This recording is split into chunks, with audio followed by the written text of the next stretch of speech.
এই ঈমান এবং তাকওয়ার সাথে আল্লাহর বড় ওলি কারা? আমরা যারা বৃদ্ধ হয়েছি, যত ঈমান তাকওয়া করি, আমরা সিনেমা দেখি নে, গান শুনি নে, আরে গানের মজাই তো নেই। এখন কানে ভালো করে শুনি নে, চোখে ভালো করে দেখি নে, দেখবো কি রক্ত ঠান্ডা হয়ে গেছে। আমাদেরটা আল্লাহ কবুল করবেন আশা করি, কিন্তু যে যুবক, যে কিশোর, যার রক্ত টকবক করে, পাপের পথে মন টানে, বন্ধুরা টানে, সুযোগ আছে, সমাজ টানে, তার প্রতিষ্ঠানের শিক্ষকরা পাপের পথে উদ্বুদ্ধ করে, তারপরেও সে আল্লাহর পথে থাকতে চায়, ইবাদত বন্দেগীর ভিতরে থাকে, হারামকে বর্জন করে, এরাই হলো প্রকৃত আল্লাহর ওলি, যাদেরকে আল্লাহ আরশের ছায়ায় আশ্রয় দান করবে। যদি আল্লাহর ওলিদের সালাম মুসাফা করতে চান, দোয়া নিতে চান, সমাজে আশেপাশে এই ধরনের যুবক পেলে তাদেরকে সালাম করে 10 টাকা হাদিয়া দিয়ে দোয়া নেবেন, ইনশাআল্লাহ আল্লাহর ওলিদের দোয়া নসিব হয়ে যাবে। প্রতি বছর এত কড়াকড়ির ভিতরেও হাজার হাজার মানুষ ইউরোপে যাচ্ছে না? এদের ভিতরে অগণিত মুসলমান আছে। অন্যান্য ধর্মের মানুষেরা সে দেশে গেলে তাদের সাথে মিশে যায়, তাদের কত পৃথক আইডেন্টিটি থাকে না, মনের ভিতরে বিশ্বাসটা আছে, কর্মে প্রকাশ পায় না। কিন্তু মুসলমানরা মিশতে পারে না। কেন মিশতে পারে না? আমাদের বাংলাদেশের মুসলমান যত খারাপই হোক, প্রকাশ্যে মদ খাওয়া এটাকে কেউ সহ্য করবে নাকি? যেন কিছুদিনের ভিতরে সহ্য করেন, এই জন্য মিডিয়া সেইভাবেই কাজ করছে। হাজেরিন, দ্বিতীয় কথা হলো, মুসলমানের ছেলে ভিতরে গোপনে যত খারাপ মন থাক, জিনা ব্যভিচারকে ঘৃণা করে না? ওই দেশে যেও খারাপ হতে পারে না, অল্প খারাপ হয় কিন্তু অধিকাংশই ভালো হয়। বাংলাদেশে বেনামাজি ছিল, ওখানে দাড়িওয়ালা হুজুর হয়ে যায়।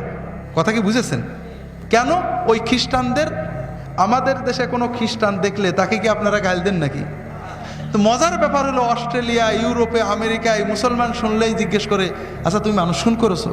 তোমাদের ধর্মে কি খালি অন্যদের খুন করতে বলে? তুমি কি বোমা বানাইছো?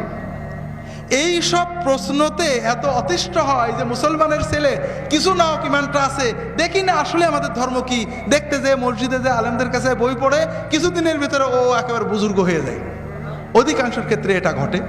আজ থেকে 12-13 বছর আগে আমি রিয়াদে থাকতে জার্মানির এক পাদ্রী গায়ে আগুন ধরায় আত্মহত্যা করে, যে আমার প্রিয় জন্মভূমি মুসলমানরা দখল করে নিয়েছে, মুসলমান বেড়ে যাচ্ছে, ঠেকাতে পারলাম না, আমি আমার দুঃখে আত্মহত্যা করলাম।